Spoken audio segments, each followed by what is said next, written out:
지금부터 우리 세션 시작하도록 하겠습니다. 저는 오늘 초반부 진행을 맡은 고려대학교 스마트 도시 학부에 재직하는 오주석 교수라고 합니다. 인사드리겠습니다. 네, 반갑습니다. 반갑습니다.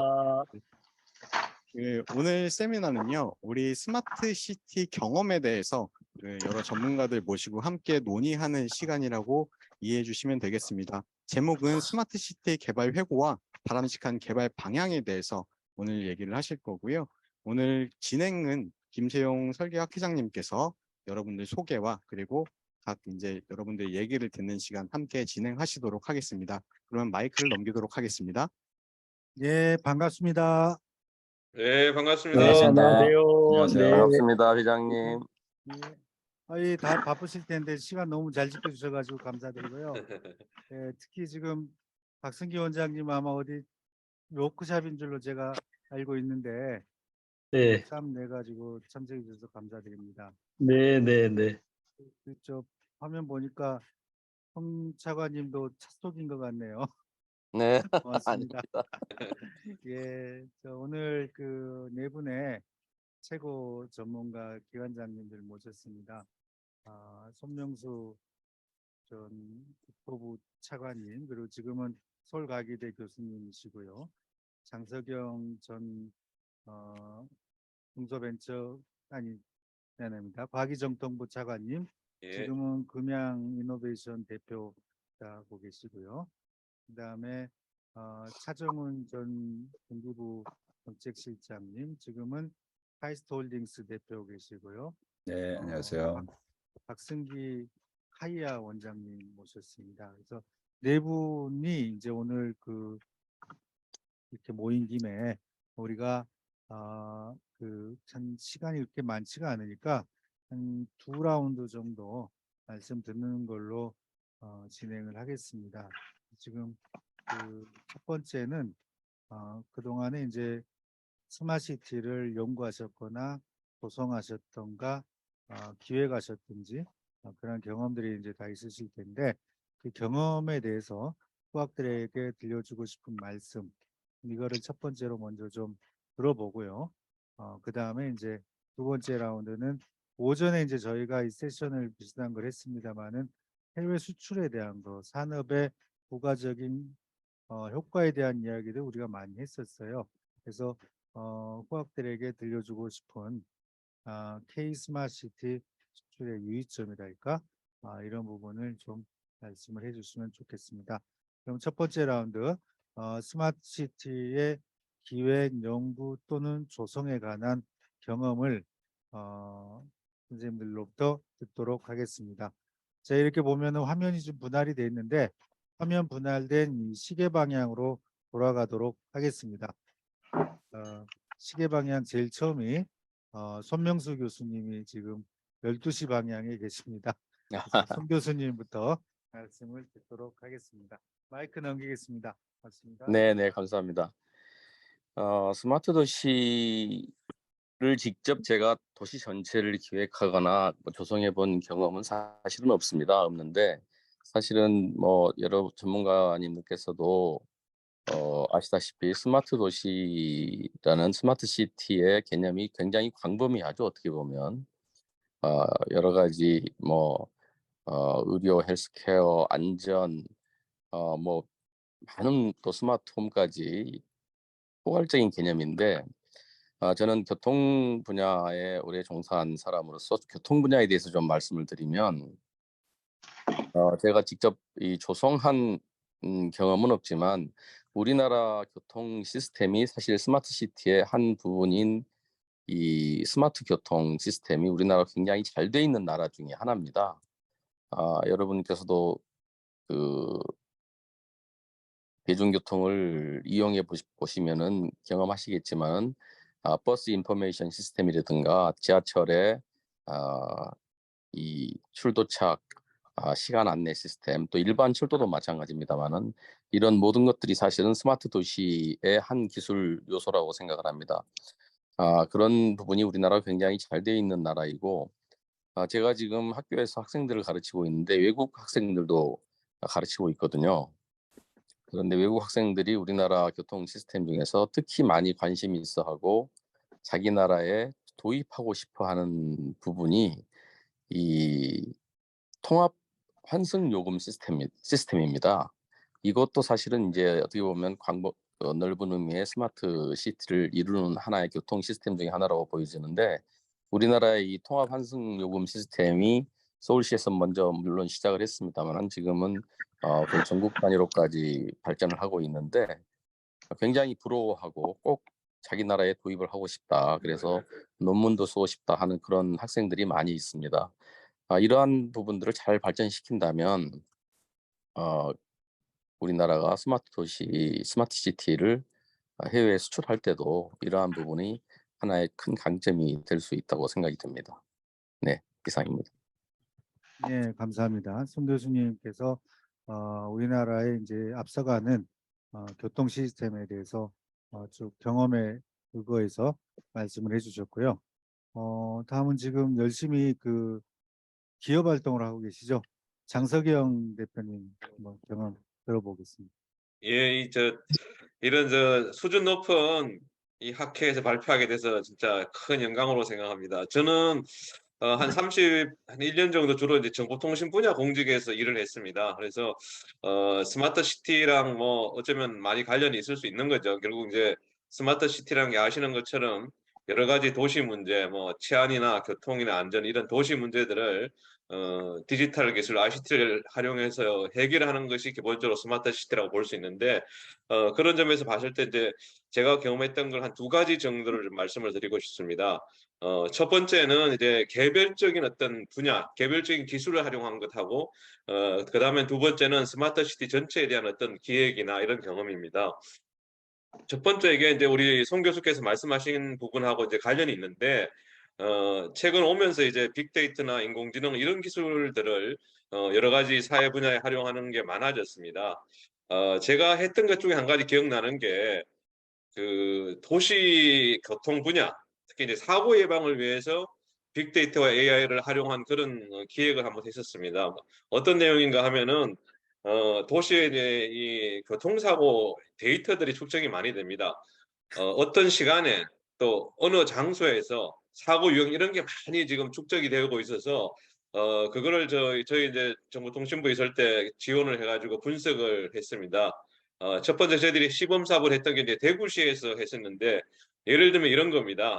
오늘이 4월 21일인데 4월 21일 봄날에 대구 시내에서 교통사고가 오후 3시 기준으로 봤을 때 가장 많이 나는 지역이 어디다 1번에서 10번까지 그걸 분석을 하고, 또 사고 유형 어떤 거다 이런 걸 분석을 해서 전광판이나 또 교통방송을 통해서 이걸 안내를 해주는 걸 했습니다.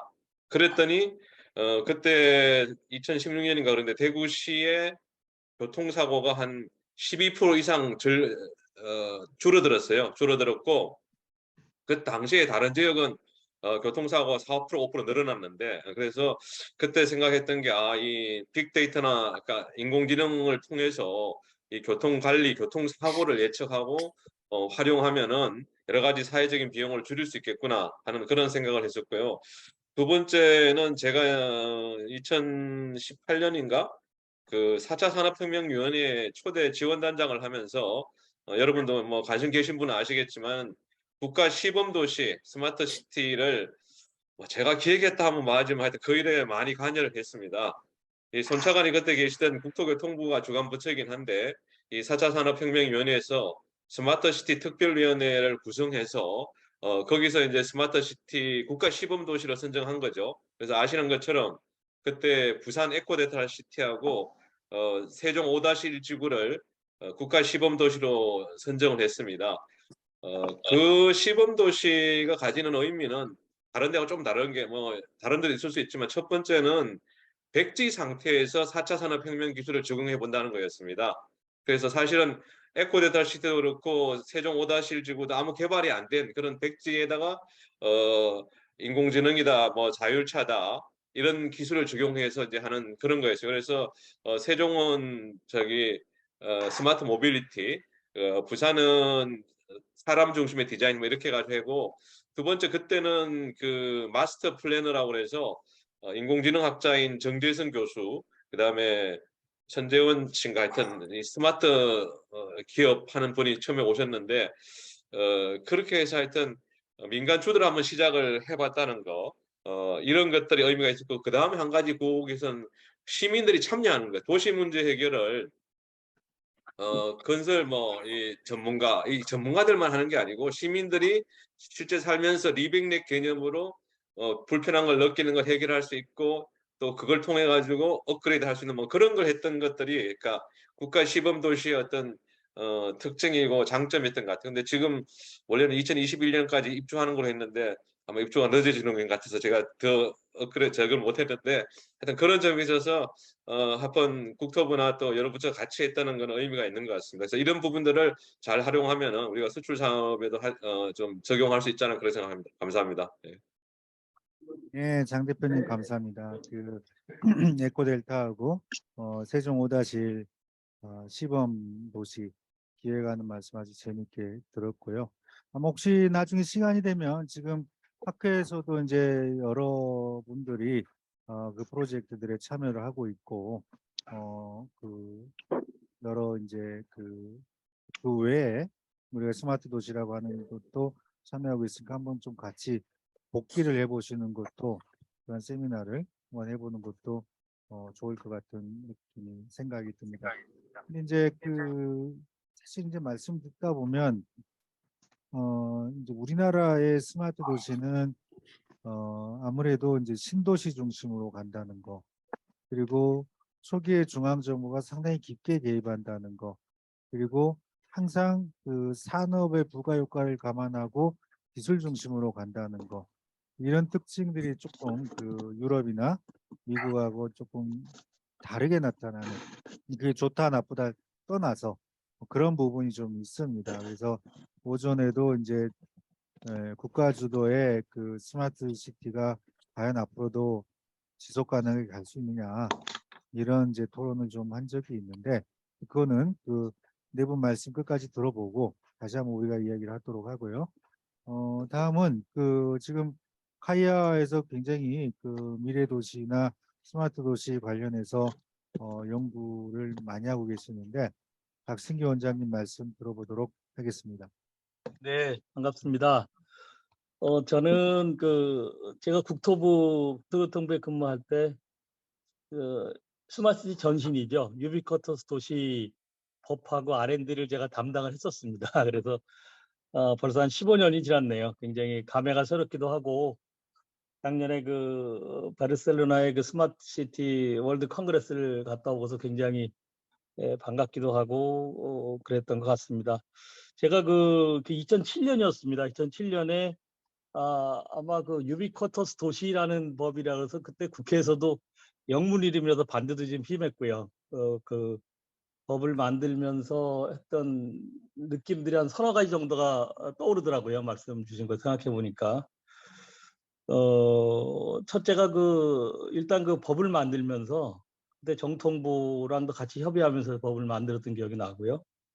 근데 그 유비쿼터스 도시라는 걸 정의하는 것이 상당히 어려웠던 기억이 납니다. 그러니까 최초이기도 했고, 그러니까 전문가들 모시고 몇 달에 걸쳐서 이제 회의를 하는데 서로 다른 부분을 얘기하시는 거예요. 최초 개념이다 보니까. 그래서 코끼리 다리 만지고 머리 만지듯이, 그래서 그런 거를 몇 달간 이렇게 쭉 들으면서 조합하는 그런 과정들로 굉장히 쉽지 않았다는 생각이 좀 들고요. 그러니까 그때는 주로 이제 말씀하신 대로 신도시를 염두에 두고 도시 관리를 중점으로 두고 했고, 그때도 물론 민간 상용 서비스를 저희가 생각을 했었습니다. 우리가 인프라를 잘 구축해주면 결국 민간 상용 서비스가 꼽힐 거다. 그것이 우리 스마트 도시의 유비쿼 도시의 어떤 비전이다 얘기를 했는데, 아직도 뭐 그런 돈이 되는 그 상용 서비스는 국내외적으로도 이렇게 많지 않은 것이 아마 현실이 아닌가 하는 생각도 좀 들었고요. 두 번째 전 떠오르는 게 그 협업의 중요성 같은 거였습니다. 그러니까 도시재생이라는 것도 그랬지만 그 전이었기 때문에 더 우리가 중앙정부나 지자체에서 어떤 부서 간 또는 부처 간의 협업의 경험이 일천할 때였던 것 같습니다. 그래서 그때 법을 누가 주관을 할 것인가 가지고 한 1년 가까이 서로 협의가 있었고요. 그러니까 저희 국토부는 도시계획이나 개발을 담당하는 데고, 정통부는 이제 IT, 통신망 이런 쪽을 주관하는 부처이고, 또 행정자치부는 지역정보 사업을 많이 지원을 해주고 있었습니다. 그래서 3개 부처가 서로 협의하고 논의한 결과 이제 저희가 아무래도 이게 신도시 개발에 적용될 수밖에 없고, 또 도시를 개발하는 부분이다 해서 이제 저희가 국토교통부가 법을 주관하게 됐죠. 근데 실제로 운영하는 과정에서는 참 부처 간의 협업이 쉽지가 않았고요. 이런 것들이 지자체로 그대로 내려와서 지자체에서도 결국은 뭐 그때도 그렇고 지금도 그렇습니다만은 스마트시티의 핵심 서비스는 융복합 서비스인데, 그런 것들이 잘 지자체 단위에서도 협업이 잘 안 됐었습니다. 그래서 제가 과장 때도 그걸 다시 2015, 14, 15년 때쯤 맡아갖고 한 2년 동안 지자체를 많이 다녀봤는데, 그때 제가 희망을 봤던 거는 안양시 사례였죠. 안양시는 그때 담당 팀장님이 이 자료들이 서로 호환이 안 되니까 그걸 갖다가 CD로 백업을 매일 받아가지고 하나로 합쳐 돌리는 이런 작업을 통해서 융합 서비스를 구현도 하고요. 또 예를 들면 CCTV 같은 게 뭐 잘 아시다시피 이제 교통용 CCTV도 있고 방범용도 CCTV가 있고 뭐 쓰레기 투기 방지 뭐 여러 가지 용도의 CCTV가 지자체 단위에서 이루어지는데, 서로 협업이 안 되는 거를 시장님 방침으로 그걸 같이 연동시키게 해서 야간에 어떤 범죄자가 도주한다 했을 때 CCTV 같이 연동해서 잡아낸다거나 이런 식으로 안양시는 융복합 서비스를 어떤 담당자의 노력으로 어느 정도 했었고, 그래서 그때 해외에서도 많이 안양시를 와서 보는 그런 사례들이 있었던 기억이 좀 납니다. 그만큼 융복합이 참 쉽지 않은, 그러니까 서비스를 위한 협업이 부처 간 또 지자체 부서 간의 또 기관 간의 협업이 참 쉽지 않았다는 생각이 지금도 떠오르고요. 세 번째는 그때 법을 만들면서 정말 많이 이제 저희가 고민했던 부분이, ICT 기술은 계속 발전할 텐데 우리가 이거를 법이나 저희가 R&D도 그때 기획을 했거든요. 한 1,000억짜리 R&D를 기획을 했는데 어느 정도 우리가 이거를 따라갈 수 있게 오픈되게 갈 수 있겠는가 하는 부분이 상당히 어려웠던 부분인 것 같습니다. 그래서 그거는 지금 상황은 훨씬 더 어려울 것 같은데, 너무나 급속도로 이제 기술이 발전하기 때문에. 그래서 그때도 그때 저희가 법을 만드는 과정에서 아마 처음으로 스마트폰이 등장했을 겁니다. 세계적으로. 저희가 7년 정도의 법을 만들었으니까. 그러니까 저희가 법 만들 때는 스마트폰을 예상을 못했던 거죠. 지금 한 15년 지나서 지금 또 다른 굉장히 앞선 그런 첨단 기술과 저희가 같이 하고 있기 때문에, 과연 우리가 이런 부분을 어떻게 유연하게 받아들일 것인가 하는 부분도 많이 고민했다는 생각이 저희가 나고요. 마지막으로는 이제 도시 쪽에서 조금 더 도시계획 전문가랄까, 도시관리 전문가들이 조금 더 분발했어야 되지 않을까 하는 생각이 그때도 많이 했었고, 제가 다시 과장 때 하면서도 그런 생각이 좀 많이 좀 떠올랐던 생각이 좀 들어서 잠깐 말씀을 드리겠습니다. 신도시 개발에 적용을 한다는 걸로 갖고 와서 저희가 실제로 단지 계획이나 도시 계획에서 이런 부분을 본관에 반영한다고 했지만, 실질적으로는 도시 계획이나 이쪽에서 많은 부분이 반영됐다고 보기는 좀 어려운 부분인 것 같아요.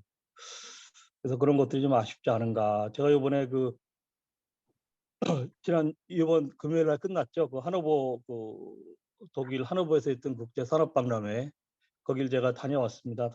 다녀왔었는데 거기에서도 저희가 느끼는 거는 정말 IT를 입히기 위해서는 먼저 그러니까 뭐 요즘에 많이 그쪽 보니까 인더스트리 4.0에서 화두가 되는 부분들이 디지털 트윈하고 인공지능 활용한 기술들이 제조업에서 많이 이렇게 얘기들이 되고 있는데, 보니까 뭐 보쉬라든가 지멘스라든가 이런 전시된 내용들을 보면 자기들이 원래 제조업 부품이랄까 공정에 대해서 자신감을 가지고 축적된 노하우들, 이걸 가지고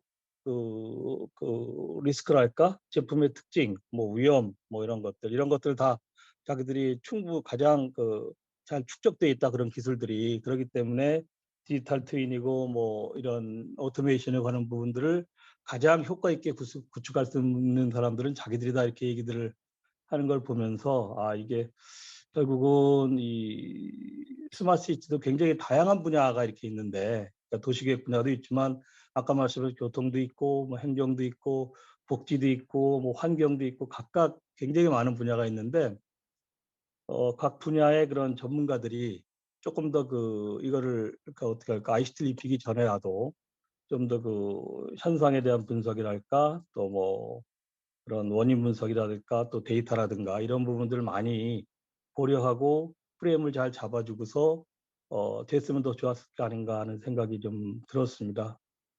그 스마트 시티를 지금도 약간 이렇게 비판적으로 보시는 분들은 아까 말씀드린 대로 이렇게 아직 돈이 되는 서비스가 많지 않다 이런 얘기들을 하고 있는데, 그래서 뭐 일부는 뭐 그 하이프, 그러니까 뭐 현대 그 ICT 기술의 어떤 그런 과대한 과대성에 대한 얘기들, 이런 얘기들도 하는 걸 들으면 굉장히 안타까운 마음이 많이 드는데요. 그래서 저희가 그런 부분들을 조금 더 신경을 쓰면서 좀 앞으로 해야 되지 않을까 하는 생각이 좀 들었고요. 무엇보다도 저는 이제 그 지자체를 다니면서 실제로 그때 UCT라든가 이런 것들은 행정 관리라든가 뭐 인프라 관리 중심이었기 때문에 교통도 그렇고 그런 그 담당하는 부서의 그런 스마트 시티에 대한 그런 열이랄까, 뭐 이런 관심이랄까, 이런 부분이 굉장히 중요한 것 같은데, 그런 부분에서 차이를 많이 주고 있다는 것도 굉장히 좀 돌아볼 수 있는 그런 생각이지 않았나 하는 생각이 좀 듭니다. 네. 너무 제가 말이 많았던 것 같습니다. 네, 네. 예, 박 원장님 감사드립니다. 그러니까 사실 그 기술의 발달이 굉장히 빨라서 아까 이제 그 법 정비하고 나니까, 그러니까 UCT 법 하고 나니까 스마트폰 나왔다는 말씀하셨는데, 또 이제 최근에 이제 쓰기 시작하는 챗 GPT로 인해서 어떤 변화가 올지 굉장히 이제 빠르게 우리가 타고 있는 것 같아요. 지금 뭐 아시다시피 그 UCT법 이것도 제정 이전인데 강남역에 있는 그 스마트 폴이라고 있죠. 그것도 상당히 많은 예산을 들여서 했었던 거죠. 근데 그게 이제 스마트폰 나온 이후로는 거의 이제 쓰이지가 못하고 있는 그러한 것들. 근데 이제 챗 GPT가 가져올 변화는 또 얼마나 이제 심할지, 제가 사실 어제 저녁에 그 챗 GPT한테 도시설계학회 학술대회 대회사하고 폐회사를 써달라 그랬어요. 와. 제 시간 좀 절감하려. 근데 또 대충 써요. 그러니까 이런 부분들이 앞으로 그 우리 생활을 얼마나 바꿀지 상당히 지금 기대가 됩니다. 자, 다음으로는 그 차정훈 대표님은 민간에서도 굉장히 많은 일을 하셨고, 그 다음에 공공사이드에서도 또 많은 개발 정책 활동을 하셨는데, 지금은 이제 카이스트 홀딩스의 대표로 계십니다. 차 대표님 말씀 듣도록 하겠습니다. 네, 안녕하세요.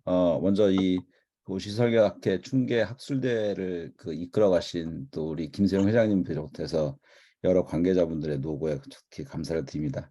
이런 일들을 하시는 게 워낙 어려운 일이신데 또 김세용 회장님의 탁월한 리더십으로 이 학회가 진행이 되면서 이 도시설계학회라는 이 본연의 목표, 그다음에 본연의 그 조직의 어떤 미션을 좀 잘 달성해 가시는 그런 하나의 과정으로 보여서 굉장히 기분이 좋습니다.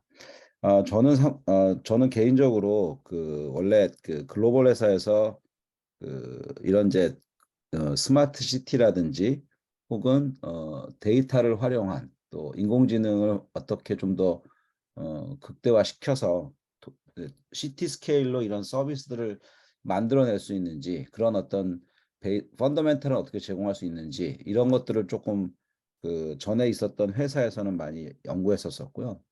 그럴 때 연구하고 어떤 그 프로덕트를 기획하고 사업을 기획할 때 한국이라는 시장은 어떤 의미에서 굉장히 그 매력적인 시장이었냐면, 첫 번째, 지금 여러 그 차관님들이나 전 차관님들이나 지금 박 원장님 말씀하셨던 것처럼 그 엔드포인트의 데이터가 ICT와 즉 디지털라이즈가 많이 돼 있는, 그래도 가장 많이 돼 있는 나라가 우리나라 한국이었습니다.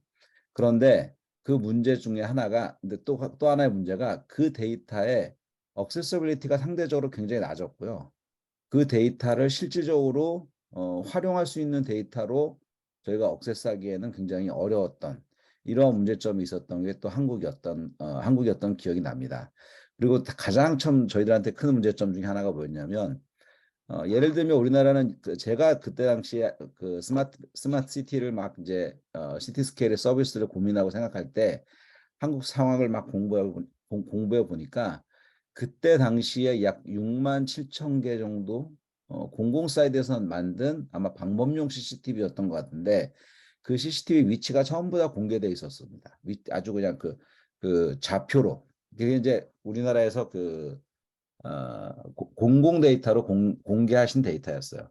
그런 것도 있었고, 또 하나가 260개 전국의 시군구에 그 CCTV 컨트롤 센터, 컨트롤 스테이션이 있다는 것들도 글로벌 기업 입장에서는 굉장히 이건 정말 이런 것들을 잘만 묶어서 서비스화한다면 정말 시티 스케일로 또 더 나아가서 내셔널 와이드 스케일로 정말 서비스를 만들어낼 수 있을 거다라는 그런 아주 그 좋은 그 시작 포인트였는데, 애석하게도 그 시작 포인트가 각각 다 프래그멘티드 돼 있어가지고 그걸 한꺼번에 그냥 민간 하나의 회사가 엮기에는 너무 어려운 구조였습니다. 그런 부분들이 사실은 굉장히 좀 어려웠다. 그런 이제 경험이 있었고요. 사실 제가 그 스마트 시티 하면서 가장 생각했던 기본적인 철학이라고 보면, 결국은 인간에게 편의를 제공하는 겁니다. 저희가 다 같이 모여 사는데 다 같이 모여 살다 보면 당연히 부족한 게 있고 남는 게 있을 겁니다. 그런 부족한 부분들을 어떻게 배분하고 어떻게 효율적으로 사용할 것이냐, 이런 것에 대한 법적인 약속, 혹은 법은 이제 앞에 정의도 하지만 그걸 어겼을 때 처벌도 하는데, 아예 그렇게 정의나 처벌을 법으로 하는 게 아니라 기술로, 스마트 시티라는 그 기술로 만들게 되면 그걸 자연스럽게 생활 속에서 그게 그냥 유한한 자원이 서로 배분되고, 그 배분에 대해서 서로 그 구성원들이 서로 불만을 갖지 않는 이러한 구조가 스마트 시티가 아닐까 저는 좀 생각을 했습니다.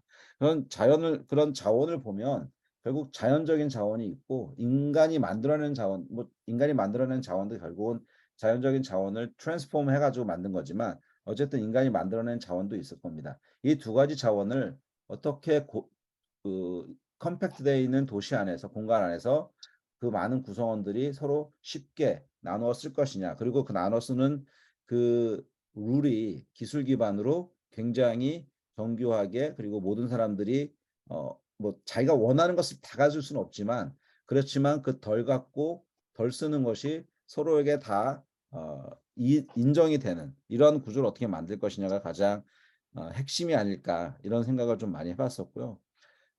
그런데 이제 중요한 게 뭐냐면, 여기에서 기술을 너무 현재의 기술만 보면, 지금 앞에서 두 분의 전 차관님이나 박승희 원장님이 말씀하셨던 내용 중에 하나가 뭐냐면, 현재 기술들을 쓰기는 하는데, 그거 쓰면 실제로 나중에 뭐 5년 후에 10년 후에 도시가 완성이 되고 나서 사람들이 쓰려고 하면 그때는 벌써 기술이 퇴보된 기술이고 진보되지 못한 기술이어서 사실은 굉장히 어렵다. 그리고 실제로 돈은 많이 썼는데 효과는 없더라. 이런 말씀을 하실 수밖에 없습니다.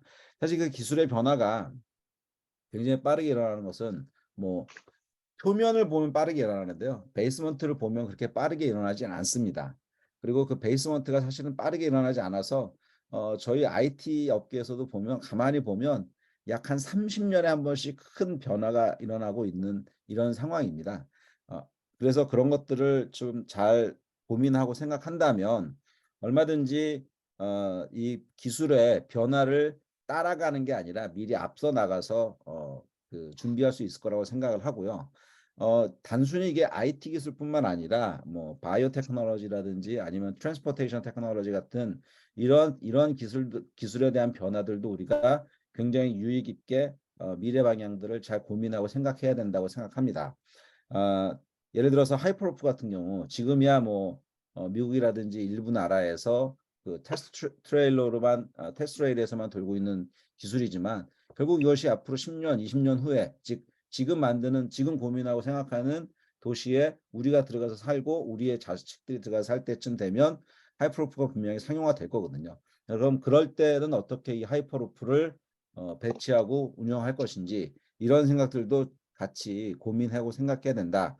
이런 것들을 좀 말씀을 드리고 싶습니다. 이런 이제 많은 환경들 중에 제가 좀 재밌게 보고 있는 프로젝트 중에 하나가 핀란드 헬싱키 프로젝트인데요. 핀란드 헬싱키는 굉장히 오랜 시간 동안 지금 약 10여 년째 핀란드 헬싱키 전체를 3D 픽셀로 모델링을 하고 있습니다. 무슨 말씀이냐면 여러분들 혹시 그 스크린 골프장 아시죠? 스크린 골프를 이제 많이 쳐보실 텐데 그 스크린 골프에 가시면 우리나라 전 세계에 우리나라뿐만 아니라 전 세계의 주요한 골프장들이 이렇게 있지 않습니까? 그 골프장을 사실은 그 스크린 골프를 만드시는 그 회사의 직원분들이 나가셔서 모델링을 해서 사진을 찍어서 그걸 3D 모델링을 해서 거기다가 앱으로 입히시는 거거든요. 그러한 모델링 작업을 그 골프장이라서 스크린 골프를 위해서 하는 게 아니라 그냥 도시 전체를 지금 모델링을 하고 있습니다. 과연 그 일을 왜 하는지 정확한 목적은 없습니다. 거기도. 이거 공공 사이트에서 주도해서 시작하고 있는 일인데 정확한 목적은 미래 목적을 보고 그냥 지금 현재 명확한 목적을 제시하고 있지는 않지만 그 모델링을 하면서 그 데이터를 계속 쌓고 있고요. 그러면서 뭐 일조권이라든지 혹은 뭐 도시에 있는 여러 가지 인프라스트럭처를 어떻게 효과적으로 배치하는 것이 맞는지 이런 것들을 좀 사전에 공부를 하기 위해서 단순히 뭐 도로를 건물을 모델링하는 수준이 아니라 그 아래에 있는 도시의 인프라스트럭처까지 같이 모델링하는 작업들을 지금 굉장히 오랜 시간 동안 진행하고 있습니다. 그런 작업들이 진행이 된다면 향후에 우리가 스마트 시티를 고민하는 과정에서 이렇게 하나의 어플리케이션 서비스 중심에서 접근하는 것보다도 공공 사이드라든지 민간 사이드의 역할이 조금 더 명확하게 구분이 되면서 공공 사이드에서는 이런 그러니까 미래의 ICT나 혹은 BT나 혹은 트랜스포테이션 테크놀로지에서 필요한 데이터를 제공할 수 있는 펀더멘탈 데이터를 개선할 수 있는 엔드포인트들을 많이 만드는 작업들 그리고 그 위에 서비스를 올려서 실제로 서비스를 제공하고 공급하고 거기서 돈을 만드는 사업들은 민간에서 할 수 있는 영역이 아닌가 이렇게 좀 생각을 해봤었습니다. 예, 차 대표님 감사합니다. 그 오랜 실무에서 대언한 말씀 아주 좋은 서제션 주셨고요. 그리고 특히 이제 저도 처음 들었는데 헬싱키 프로젝트 참 흥미롭네요. 데이터를 만들고 공공이 그걸 플랫폼으로 제공을 했을 때 굉장히 다양한 프로젝트들이 일어날 수 있을 것 같은데요.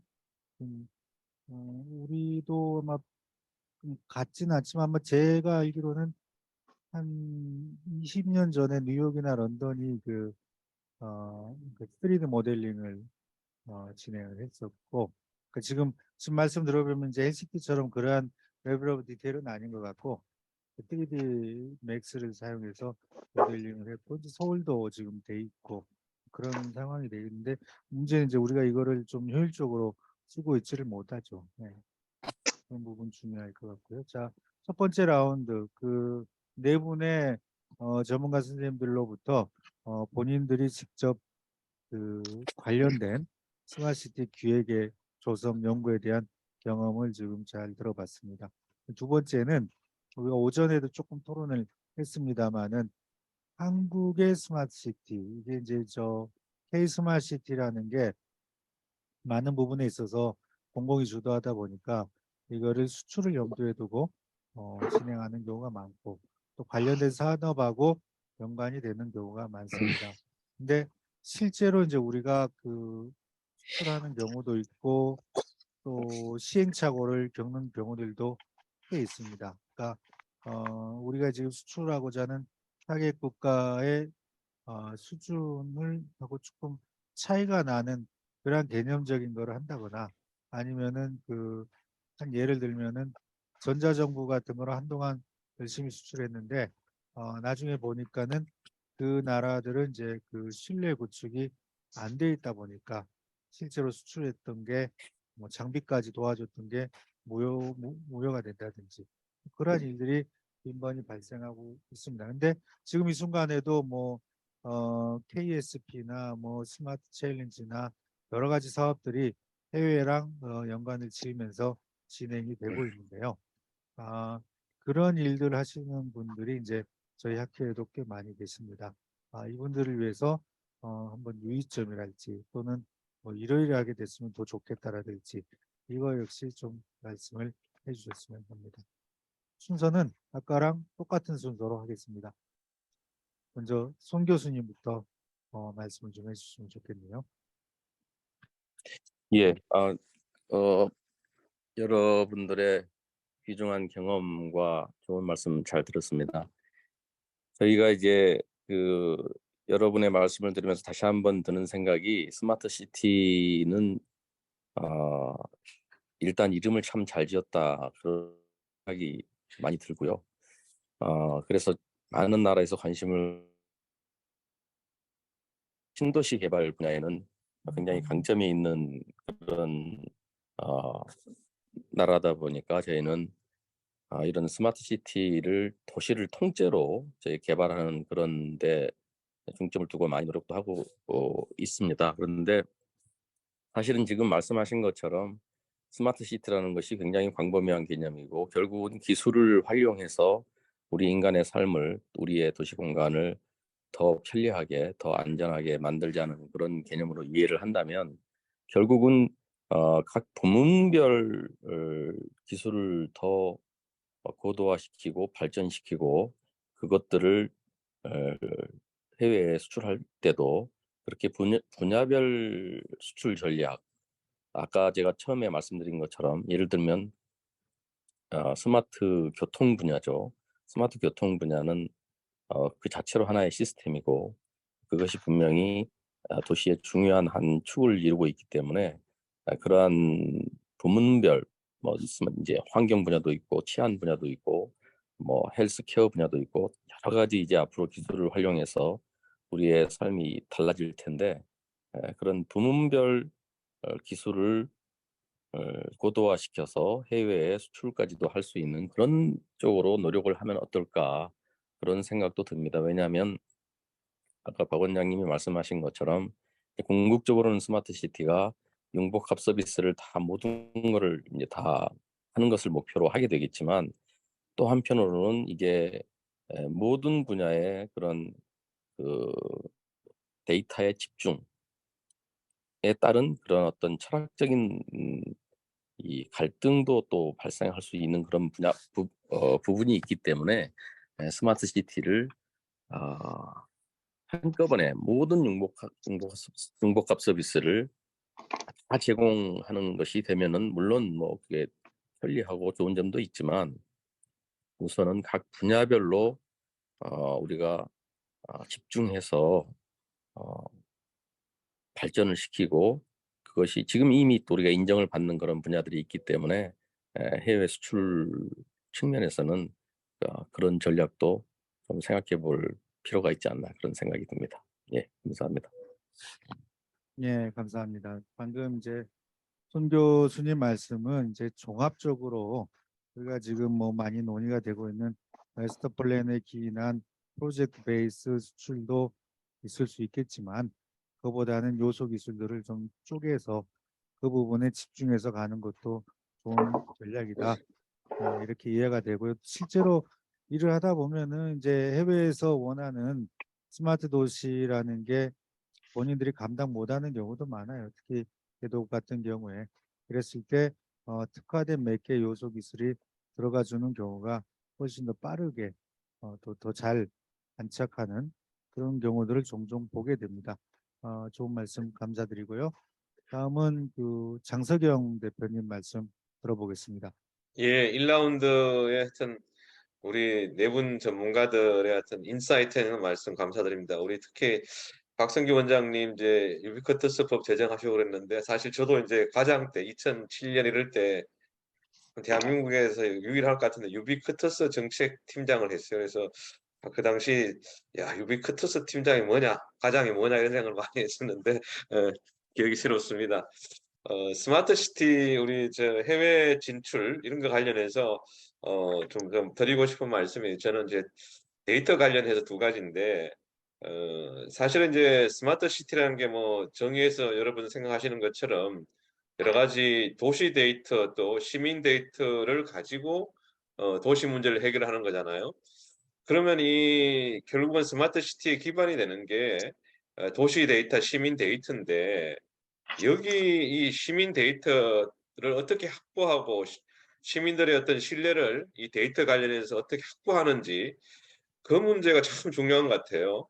그래서 그냥 하드웨어만 있으면 되는 게 아니고 결국은 도시 데이터, 시민 데이터를 확보해야 이 스마트 시티가 돌아갈 수 있는 거기 때문에 이 데이터를 어떻게 확보하는 것에 대해서 시민들의 신뢰를 얻을 수 있는지 그런 지속적으로 이 데이터를 확보할 수 있는지 이 부분에 대해서 모르겠습니다. 우리 그 스마트 시티를 수출하는 우리 기업들이 해야 될 부분인지 모르겠지만은 그게 기반이 되지 않는다면은 스마트 시티 자체의 어떤 지속 가능성이나 스마트 시티의 어떤 어 번속이라는 것 자체가 안 되기 때문에 데이터를 어떻게 확보하고 데이터의 신뢰성을 어떻게 만들 수 있는지에 대해서 어떤 걸 해야 되지 않을까 싶은 생각 많이 듭니다. 그래서 제가 그 전에 할 때 보면은 토론토 얘기를 좀 많이 했었는데요. 그 구글에서 구글 시티를 토론토에 만들려고 그랬는데 사실 구글 하면 세계 최고의 그 빅테크 기업인데 결국 하다가 중단을 했던 걸 알고 있거든요. 그때도 이제 시민들의 데이터 확보와 관련해서 구글의 어떤 못 믿겠다 이런 게 이제 시민사회에서 일어나서 중단된 걸 알고 있는데 그래서 하여튼 스마트 시티를 추진하면서 제일 중요한 것이 어떻게 하면은 어, 데이터를 확보하고 그 데이터에 확보된 데이터를 안전하게 이용한다는 것을 시민들에게 인식을 줄 수 있는지 이 부분들을 수출 단계에서 우리가 고민해야 되지 않을까 싶은 생각이 들고 두 번째는 데이터나 또 스마트 시티 기술 관련해서 사실 이게 최첨단 기술이나 가장 복합적인 데이터를 가지고 이제 스마트 시티를 하면 좋겠지만 나라마다 우리가 수출하려는 국가마다 그게 다 다르잖아요.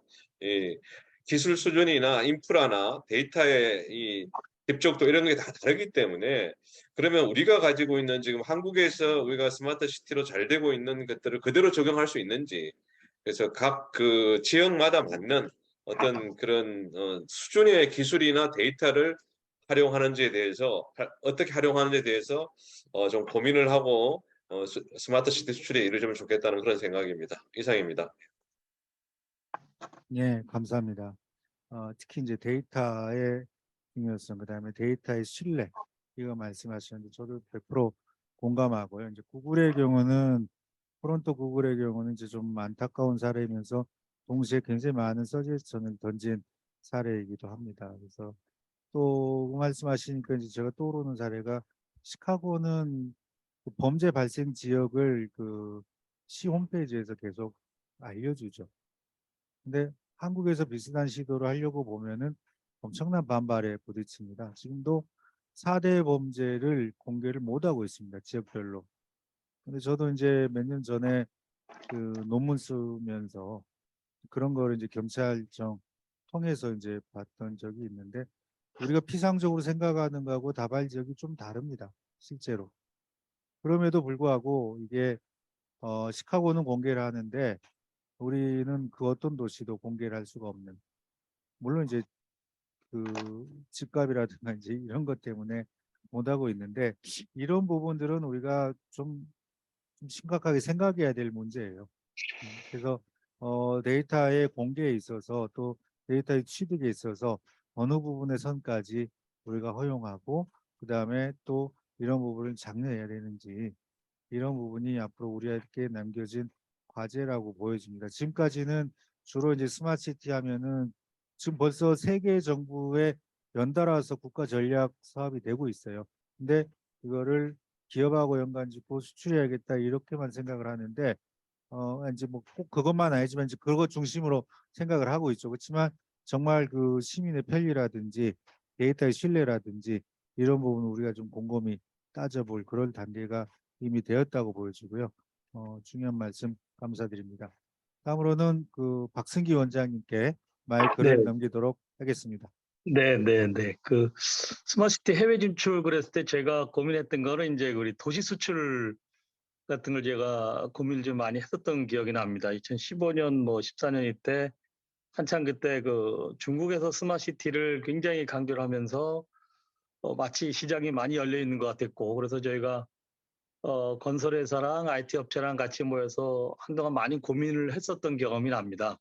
어떻게 우리가 도시 수출하면서 스마트 도시를 이제 같이 수출할 것인가 하는 문제를 고민했던 생각이 나는데 이제 그거는 이제 도시 수출 차원이고 아까 말씀해 주셨던 것들은 이제 요소 기술이라든가 서비스 단위로 수출이 가능할 것 같은데요. 저는 경험했던 그런 도시 수출에 대해서 조금 말씀을 드리면 뭐 여전히 아시아, 그 동남아라든가 중동은 신도시를 많이 짓기 때문에 그런 스마트 시장이 굉장히 앞으로 계속 성장할 거라는 예측들을 많이 하고 있더라고요. 그렇다면 거기에 우리가 어떻게 도시 수출하면서 갈 수 있겠느냐. 특히 그 네옴시티로 많이 요즘에 유명해졌죠. 사우디 리야드시 같은 경우에 들어보면 이제 스마트시티의 어떤 클러스터로 리야드를 만들어서 사우디 전역으로 확산시키겠다는 그런 계획을 갖고 있는 것 같습니다. 그래서 뭐 우리한테도 뭐 신도시 개발 경험 같은 걸 물어보기도 하고 뭐 이런 상황인 것 같은데 저희가 현 정부에서도 수출 강국 그 측면 중에서 그 해외 건설을 5대 그 분야 중에 하나로 정하고 지금 지원해주고 계시거든요. 그래서 저희도 어떻게 하면 그 우리 해외 건설의 어떤 그 K 스마트 시티가 어떤 그 아이콘으로 도움이 될 수 있을까 하는 부분들을 고민을 하고 있다는 말씀 좀 드릴 수가 있겠고요. 근데 그때 저희가 중국이나 베트남을 가지고 많이 스타디를 했던 적이 있는데 결국은 그 뭐 스마트 시티로서의 리스크라기보다는 그러니까 건설 시장의 리스크, 신도시 건설의 어떤 리스크가 굉장히 컸던 걸로 제가 기억이 납니다. 특히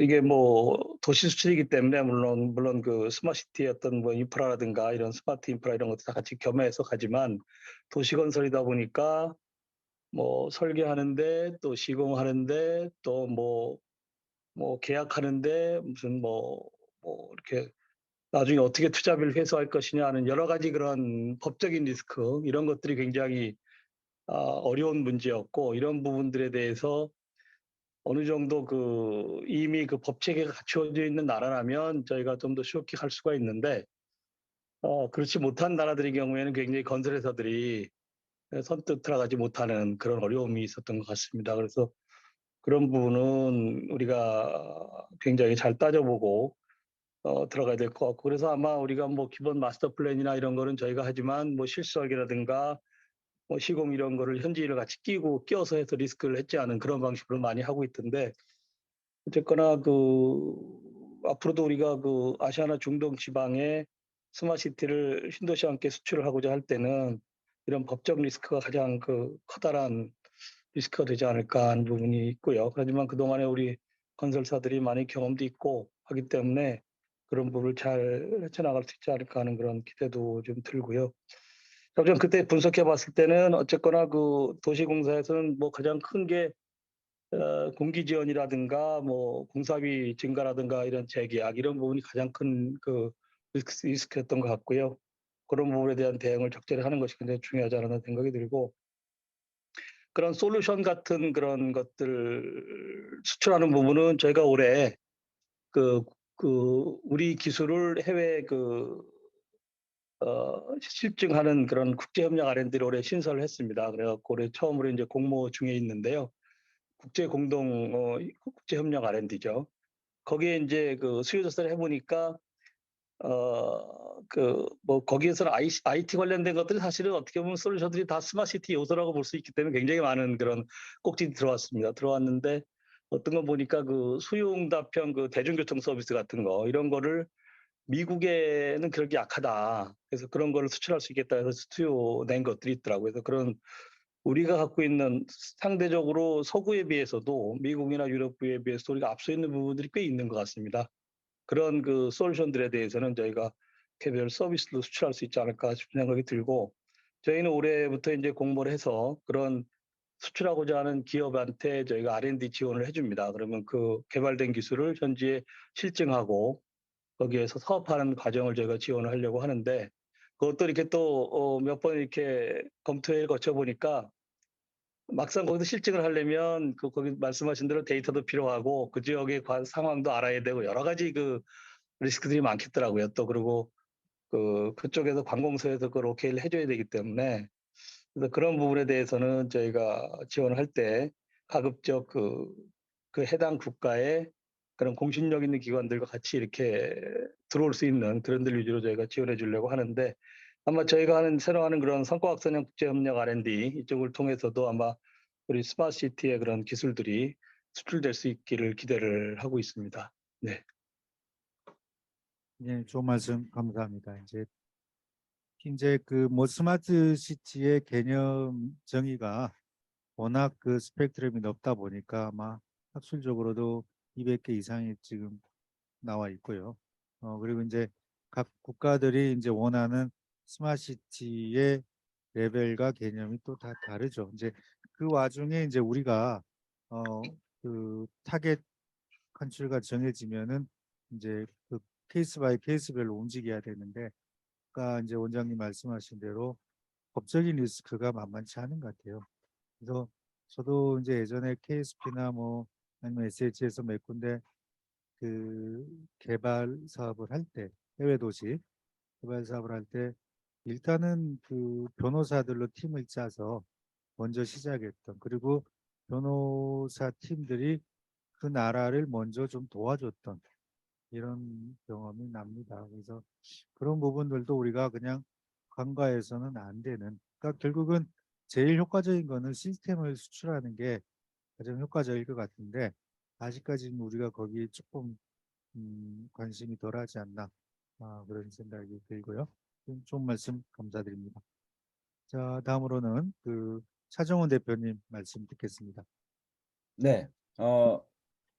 글로벌 관점에서, 그러니까 이제 저는 약간 이제 신개발 국가는 말씀하신 것처럼, 앞에 말씀하신 분들처럼 건축, 그다음에 토목 관련된 수출이 그런 이제 그 국가 사업이라든지 아니면 도시건설 사업이 좀 더 주가 될 거기 때문에 더 많은 자본과 더 많은 그러니까 그 자본이 좀 더 많이 들어가고, 말씀하신 것처럼 법적인 요소나 이런 것들이 사전에 잘 갖춰져 있는지 여부, 없다면 그것들을 담보할 수 있는 방법, 이것들이 굉장히 중요한 요소인 거는 맞습니다.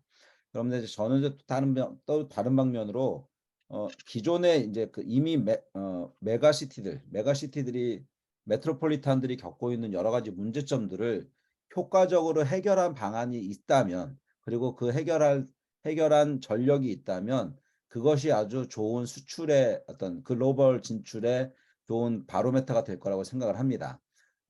애석하게도 한국이 그런 이제 글로벌 그 메트로시티가 갖고 있는 여러 가지 문제점들을 효과적으로 해결한 방안들이 좀 시티와이즈, 그다음에 그 좀 넓은 지역을 커버를 하면서 해결한 방안들이 아직 없기 때문에 효과적인 수출 방안이 나오지 않고 있나라고 생각이 되고요. 오히려 그 부분을 조금 특정한 유스 케이스에 한정해서 시티 스케일로 그것들을 실증하고 해결해 나가는 그 하나의 체계를 만들면 어떨까라는 제안을 좀 생각을 여러 가지 하고 있습니다. 예를 들면 이런 겁니다. 서울 자체는 어쨌든 간에 대중교통이 지하철이라든지 버스라든지 연계되어 있는 마을버스라든지 혹은 광역버스라든지 서울 근교에 있는 도시들은 그래도 어느 정도 이 대중교통이 많이 그 정착돼 있고 자리 잡아 있어서 서울에 사는 사람들은 그 대중교통의 혜택을 많이 누리고 살고 있습니다. 그런데 이제 문제는 서울의 외곽에 살고 있는, 서울의 그 근접해서 살고 있는, 이미 이제 일은 서울에서 하지만 그 집은 그런 이제 외곽에 있는 분들이, 사실 그분들에게는 대중교통의 이용 그 수준이 굉장히 낮거든요.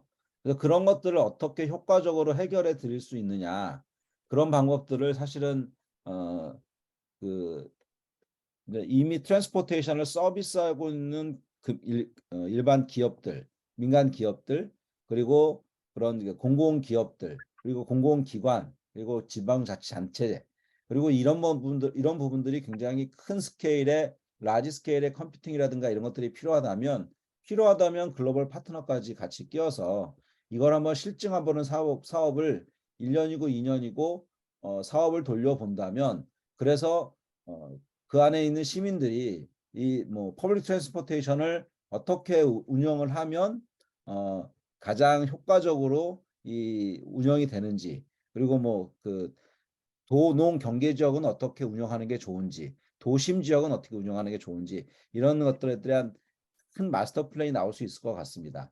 그러면 이런 것들을 하나로 패키지화해서 글로벌 진출을 한다면 메트로폴리탄이 확대돼 가는 과정에서 퍼블릭 트랜스포테이션에 관련돼서는 이렇게 운영을 한다는 것이 어떤 하나의 정형화된 방법론이 될 거고, 거기에 적용하면서 마찬가지로 이건 어쨌든 컴퓨팅을 기반으로 하는 서비스이기 때문에 더 거기서 현지화를 시킬 수 있고 현재 고도화를 시킬 수가 있거든요. 그래서 그런 시티 스케일의 우리 그 사람들이 겪고 있는 문제점들을 한 번에 실증할 수 있는 민관 협력 체계인데, 여기서 민이 단순히 국내 기업뿐만 아니라 국내 벤처 스타트업들, 그리고 이런 그 혁신적인 서비스들을 기한하고 있는 벤처 스타트업들, 그리고 전통 중견 기업, 그리고 대기업들, 필요하면 글로벌 기업까지 같이 큰 연합을 만들어서 그 연합을 통해서 이 문제를 한번 해결해 나가는 방식, 이런 방식들을 좀 약 우리 이 정부 기간 동안 운영을 해본다면 그 틀을 가지고 분명히 많은 글로벌 진출 기회가 만들어지지 않을까라고 생각을 합니다. 네, 감사합니다. 차 대표님. 제가 오전에도 그런 말 한 적이 있는데, 프로젝트 베이스로 이제 하는 거는 조금 지양을 하고, 플랫폼을 좀 만들고, 가능하면 이거를 이제 플랫폼을 기반으로 해서 테스트베드를 좀 활성화를 시키자. 이러기 위해서는 이제 법제도적인 정비도 좀 돼야 될 것 같고요. 예를 들어서 그 동경 외곽에는 후지사와 스마트시티 뭐 이런 게 꽤 돌아가고 있어요. 그래서 이제 하나손이 이게 테스트베드죠. 그리고 뭐 스마트시티는 아닙니다만은 저 넥스트 10원이라고 하는 게 후쿠오카에서 한 20년 전부터 계속 그 제품 저 테스트베드 하면서 하나의 그 커다란 건물에서 이제 돌아가고 있는 것들도 있고요. 근데 우리는 지금 이런 걸 하려고 보면은 상당히 좀 제약이 많이 따라요. 저도 이제 서울에서 하려고 보니까 뭐 여러 가지 법적인 제약, 그거 아직 못 고치고 이제 제가 갔었는데, 하여튼 이런 부분들, 그러니까 우리 너무 그 처음부터 끝까지 한 몇 년 엄청난 비용과 인프라를 쏟아부어 가지고 프로젝트 베이스로 완결하려는 이런 거에서 조금은 이제 좀 벗어날 필요 있다. 그리고 플랫폼을 만들어주고 민간이 활발하게 참여하고 또 동시에 이제 관민이 그 테스트 베드를 좀 활성화하는 쪽으로 제도도 좀 바뀌어야 되는 이런 것들을 좀 기대를 해봅니다. 자, 이렇게 두 라운드 정확히 1시간 만에 지냈습니다. 그래서 추가로 선생님들이 좀 돌아가시면서 마무리 말씀을 해주시고 또 저희가 이제 총회가 있으니까 또 이제 진행을 해가야 될 것 같습니다. 자, 그러면은 아까 말씀하신 순서대로 손 교수님부터 마무리 말씀 간단하게 부탁드리겠습니다. 예, 오늘 그 토론을 통해서 사실 저도 많이 배웠고요. 좋은 말씀 많이 들었습니다.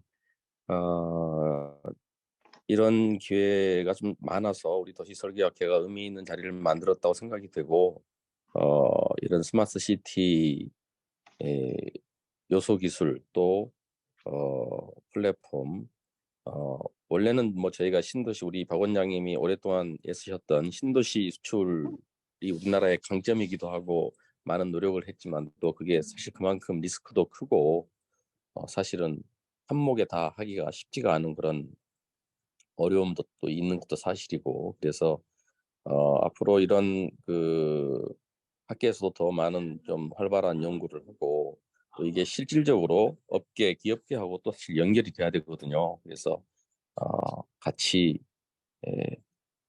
노력을 해서 좋은 결과를 만들어내는 그런 계기가 됐으면 좋겠습니다. 오늘 많이 배웠습니다. 감사합니다. 네, 감사합니다. 송 교수님. 다음은 마이크를 장 대표님께 넘기겠습니다. 예, 저도 하여튼 오늘 우리 학 회장님의 리더십을 다시 한번 느낄 수 있었고, 정말 이 네 분의 저를 빼고 하여튼 세 분의 고수들한테 여러 가지 인사이트를 많이 받는 그런 자리였습니다. 그래서 정말 스마트 시티에 대해서 다시 한번 생각해 볼 수 있는 좋은 기회였고, 스마트 시티 하면서 저는 항상 좀 그런 게 계속 의문이나 하여튼 뭐 숙제 같은 게 되는 게 얘기가 가서 나왔던 것 같기도 한데요. 오전에 그걸 말씀 계셨다는 것 같은데, 지속 가능성, 스마트 시티가 어떻게 하면 만들어 놓고 나서 그냥 그걸로 끝나는 게 아니고 계속 어떻게 이게 잘 돌아갈 수 있는지, 결국은 비즈니스 모델하고 어떻게 연결이 되는지, 여기서 그 다른 예산이 안 들어가도 계속 이렇게 돌아갈 수 있는 그 모델을 만드는 게 참 뭘까 이런 고민을 뭐 이렇게 개인적으로 공부는 안 하지만 그냥 고민만 어떻게 해야 되나 이런 생각을 가끔씩 했는데 그런 거에 대한 답을 이렇게 앞으로 좀 찾아가는 게 있으면 좋겠다는 생각이 들고, 정말 도시설계학회가 우리 김세용 회장님의 리더 아래 이 대한민국의 스마트 시티 이끌어가고 또 수출도 큰 역할을 담당하는 그런 학회로서 좀 성장을 더 하시기를 빌겠습니다. 감사합니다. 네, 장 대표님 좋은 말씀 감사합니다. 다음은 박 원장님 말씀 듣겠습니다. 네. 저는 요즘에 그 미래 도시에 대해서 고민들을 좀 많이 하고 있거든요. 저희 직원들하고 같이 2050 프로젝트라고 해서 30년 후에 우리 국토공간 도시의 미래가 어떤 모습을 갖출 것인지, 또 그걸 실현하기 위한 도전 과제들이 뭔지, 이런 프로젝트를 저희가 도시설계학회 우리 회장님이 많이 도와주셔가지고 뭐 이렇게 여러 학회랑 같이 작업 중에 있습니다. 그 미래 도시에서 아마 그 정보통신이나 교통 혁신으로서 아마 시간이나 공간 제약이 뛰어넘는 그런 초연관 도시가 되지 않을까 하는 얘기들을 많이 해주시는데요. 특히 정보통신 쪽은 이제 뭐 물리적인 접근 수요가 이제 필요 없어지지 않겠느냐. 그래서 지방에서도 도시 지역과 아까 메트로폴리탄 얘기하셨는데, 지역과 동일한 수준의 어떤 그런 도시 서비스도 받을 수 있고 경제 활동도 가능한 그런 도시가 되지 않을까 하는 생각이 들고요. 그런 것이 이제 아마 스마트 도시를 통해서 이루어지지 않을까 하는 생각이 들고, 올해 그 CES에서 저도 갔다 왔었는데, 장관님도 가시고 갔다 왔는데, 핵심 주제가 모빌리티도 굉장히 컸고요. 그다음에 디지털 헬스, 이런 것들이 아마 우리 스마트 도시에서 그 주요 테마였던 것 같고요. 그리고 그 밖에도 뭐 지속 가능성이라든가 무슨 뭐 인공지능이라든가 메타버스 웹 3.0 이런 것들이 이제 주된 그 주제로서 전시가 되고 있었는데, 아마 이런 것들이 우리 스마트 도시에서도 그대로 구현됐을지 않을까 이런 생각이 좀 들어봤습니다. 그리고 작년 바르셀로나 스마트 월드 컨그레스를 가봤더니, 거기에서는 이제 주로 도시관 전시가 아니었고, 유럽 국가들은 이제 대개 기술들을 다 전시했더라고요. 그래서 마이크로소프트 같은 데서도, 그러니까 대개 큰 회사들이 자기 협력사들의 기술들을 이렇게 전시하는 식의 전시가 되는 걸 보면서, 이게 이제 기술 위주로 바뀌어가고 있구나, 구체적인 기술을 가지고 이 사람들은 논하고 있구나 하는 생각이 많이 들었고요. 예를 들면 마이크로소프트의 협력사에서는 CCTV를 지능화하는 거, AI를 활용한 그런 고해상도의 AI형 CCTV 이런 기술을 설명해 주는 걸 보면서 굉장히 자극도 좀 저희가 받았던 그런 생각이 납니다. 그리고 무엇보다도 유럽 지역은 그런 탄소 중립을 최우선 가치로 두고 스마트 도시를 지향하고 있다는 거, 이런 것도 굉장히 인상 깊었고, 그러니까 스마트 도시라고 하면서 다양한 그런 사회 공동체 그런 참여 프로그램 이런 것들도 발표도 하고요. 우리가 생각했던 거버넌스 이런 쪽도 굉장히 접근이 좀 되고 있는 것 같다는 그런 생각이 좀 들었고, 우리가 스마트에서 그동안 강조해왔던 그런 데이터 허브, 통합 플랫폼 같은 경우도 파이웨어라고 해서 거기는 이제 같이 그 표준을 그 업계에서 같이 만들어서 보급하는 식의 그런 작업들을 하고 있는 것들이 굉장히 또 개방형으로 이제 데이터 표준화를 해서 오픈 소스 형태로 배포하는 그런 기업이 있다는 것이 저희한테도 굉장히 또 자극이 됐던 그랬던 것 같습니다. 그래서 저희도 요즘에 새롭게 그 스마트시티 R&D가 끝나서 올해 지금 새로운 그 3차 R&D를 지금 구상 중에 있는데요.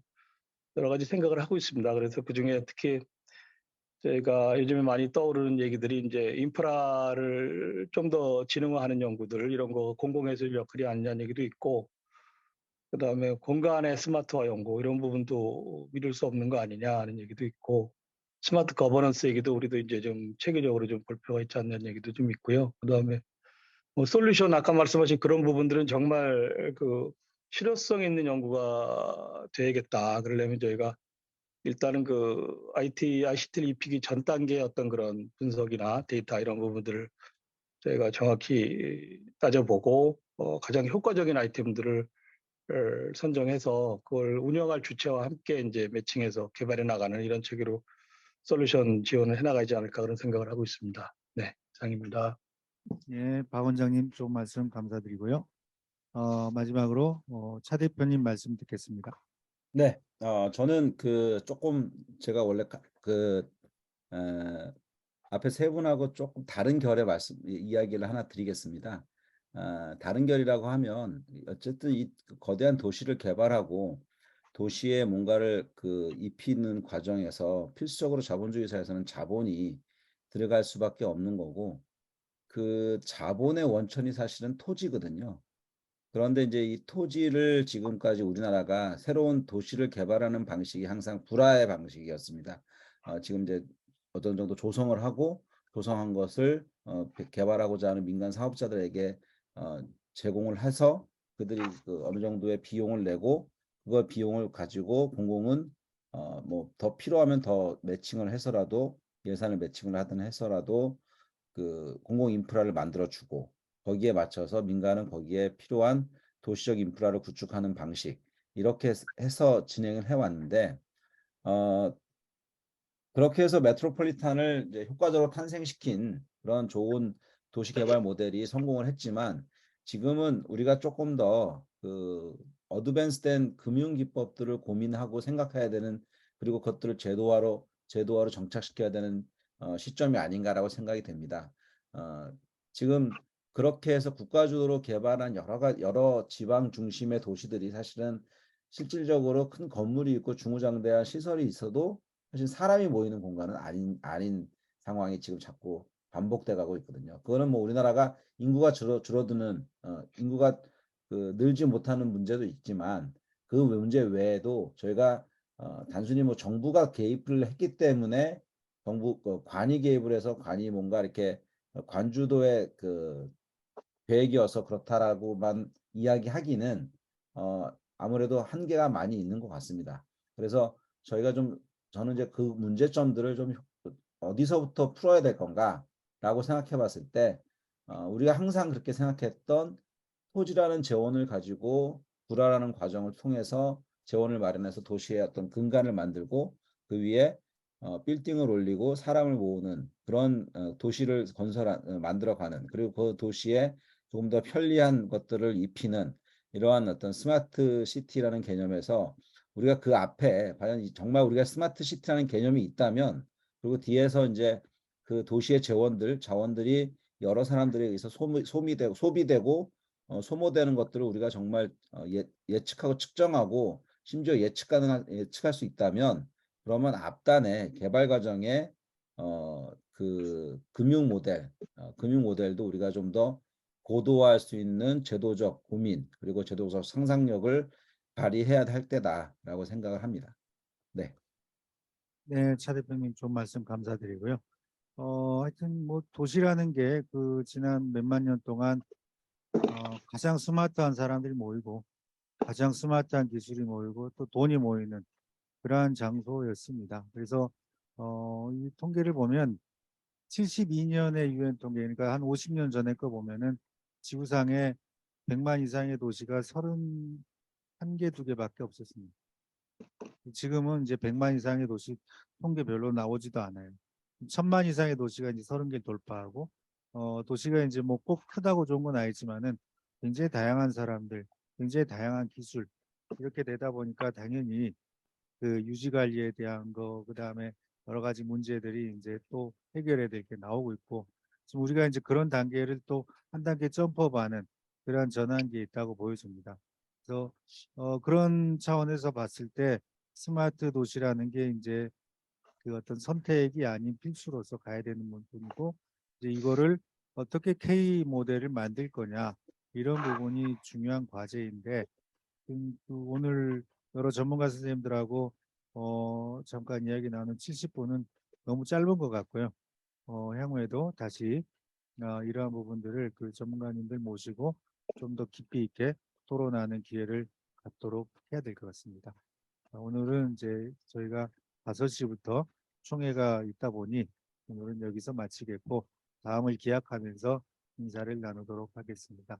오늘 좋은 인스피레이션 주시고 좋은 말씀 나눠주신 장석영 대표님, 손명수 교수님, 박승기 원장님, 차정원 대표님께 감사드립니다. 고맙습니다. 네, 감사합니다. 감사합니다. 고맙습니다. 네, 지금까지 스마트 시티 경험, 스마트 시티 개발 회고와 바람직한 개발 방향에 대해서 토론이 있었습니다. 참석해주신 분들께 모두 감사드립니다. 수고하셨습니다.